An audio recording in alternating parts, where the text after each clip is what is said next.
पुणे पोलिसांनी गँगस्टर निलेश गायकवाडच्या टोळीला आता एक खूप मोठा झटका दिलेला आहे।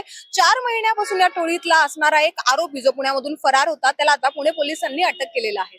अमोल राखे आरोपीचं नाव आहे। त्यानं बऱ्याच लोकांना फसवणूक करण्याचा त्याच्यावर आरोप आहे। बऱ्याच लोकांचे पैसे पण लुबाडलेले आहेत त्याने आणि त्याच्यावर 2 मकोकाचे कारवाई देखील होणार होती, पण पोलिसांना त्याला ताब्यात घेण्याआधीच तो पुण्यातून फरार झाला होता आणि 4 महिन्यापासून पुणे पोलीस त्याचा पाठलाग करत होते। पण तो एका ठिकाणी राहत नसून तो वेगवेगळे ठिकाण त्याचे राहायचे बदलत होता आणि 4 महिना सलग पाठलाग केल्यानंतर आता अखेर पुणे पोलिसांनी त्याला बार्शी सोलापूर जिल्ह्यातलं जे गाव आहे तिथून आता अटक केलेली आहे। पहिली प्राथमिक माहिती पोलिसांना मिळाली होती तो बार्शीमध्ये असल्याच्या, त्यानंतर पुणे पोलिसांनी त्यांची यंत्रणा लावली।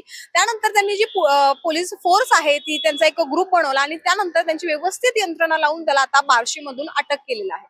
आता त्याला अटक करून वारजे माळवाडी पोलीस स्टेशन आणि कोथरूड पोलीस स्टेशन या दोन्ही पोलीस स्टेशनच्या अंतर्गत झालेली ही कारवाई आहे आणि आता त्याची पुढची इन्व्हेस्टिगेशन चालू आहे। आता पुणे पोलिसांनी असा देखील पुणेकरांना विश्वास दिलेला आहे की कोणत्याही टोळीतला व्यक्ती किंवा कोणताही आरोपी असला तर पुणे पोलीस त्याला सोडणार नाही आणि त्याच्यावर दंडात्मक कारवाई ती होणारच।